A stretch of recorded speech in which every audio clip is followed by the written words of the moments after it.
அந்த மக்கள் நம்மளுடைய கழிவுகளை தாங்க எடுக்கிறாங்க. ஒரு பாட்டில் உடைஞ்சு போயிருக்குன்னா, அந்த பாட்டில் எடுத்தா கூட ஏதோ குடிக்கார கம்னாட்டி குடிச்சிட்டு ஒரு பாட்டில உடைச்சு போறான்னா, அந்த பாட்டில் இந்த மக்கள் தான் கையில சுத்தம் பண்றாங்க.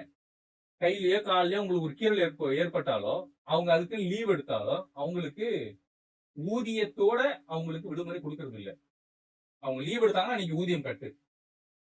ஊதியம் கட்டு. அவங்களுக்கு ஒரு 25,000 அவங்களுக்கு சம்பளம் போட்டு குடுக்க முடியாதா? எல்லா மாநகராட்சியிலும் இருக்கக்கூடிய தூய்மை பணியாளர்களுக்கு ஒரு 25,000 சம்பளம் போட்டு குடுக்க முடியாதா? நான் என்ன கேட்கிறேன், நமக்காக தானப்பா உழைக்கிறாங்க. பேருக்கு அவங்களுக்கு தூய்மை பணியாளர்னு சொல்லி அடையாளப்படுத்திட்டா போதுமா? அவங்க வாழ்க்கை தூய்மையா இருக்கணும் வேணாமா? இது என்ன மாதிரியான அரசாங்கம்? இந்த அரசாங்கம் அதை விட கொடுமையா என்ன பண்ணுதுன்னா, ஓப்பனாவே அந்த மக்களை மிரட்டுறாங்க. மஃப்டியில காவல்துறை அதிகாரிகளை ஏவி, அதாவது பேட்ச் இல்லாத காவல்துறை அதிகாரிகளை ஏவி, குண்டர்கள் அப்படிதான் சொல்லணும். காவல்துறை அதிகாரிகள் கூட நமக்கு தெரியல. அவங்களாம் கூட நமக்கு தெரியல. ஏன்னா குண்டர்களை அந்த கூட்டத்துல ஏவி அந்த மக்களை வலுக்கட்டாயமா அடிக்கிறாங்க, கைது பண்றாங்க, அராஜக போக்குல அவங்க நடத்துறாங்க, மரியாதை குறைவா அவங்க நடத்துறாங்க. ரொம்ப கேவலமா அந்த மக்களை இந்த தாவிக அரசாங்கம் ட்ரீட் பண்றாங்க. இதெல்லாம் பார்க்கும்போது ஒரு அடிப்படையில ஒரு சாமானியனா எனக்கு கோபம் வருது.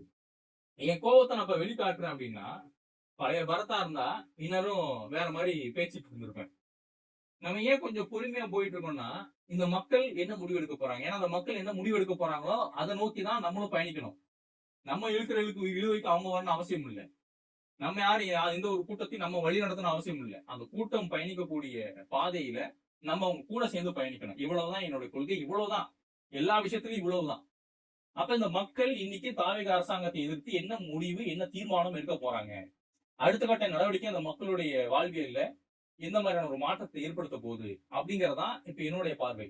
அவங்க என்ன முடிவு எடுக்கிறாங்களோ அந்த முடிவின்படி நானும் செயல்பட போறேன். ஏன்னா கடந்த ஆட்சியில, திமுக ஆட்சியில இந்த மக்கள் ரிப்பன் பில்டிங் முன்னாடி அவங்க உட்காந்து போராட்டம் பண்ணும்போது நான் 4 நாள் அவங்க கூட தான் இருந்தேன்.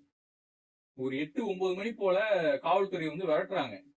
கிளம்புங்க, இருக்காதீங்க, மீடியாலாம் நீங்க இருக்கக்கூடாது, கேமராலாம் எடுத்துட்டு வராதீங்கன்னு கேமராலாம் பறிக்க பார்த்தாங்க. சொல்லிட்டோம் சார், கேமரா எடுக்காதீங்க, இது நல்லா இருக்காது சார் சொன்னதுக்கு அப்புறம் அவங்க விட்டுட்டாங்க. நாங்க கிளம்பி வந்துட்டோம்.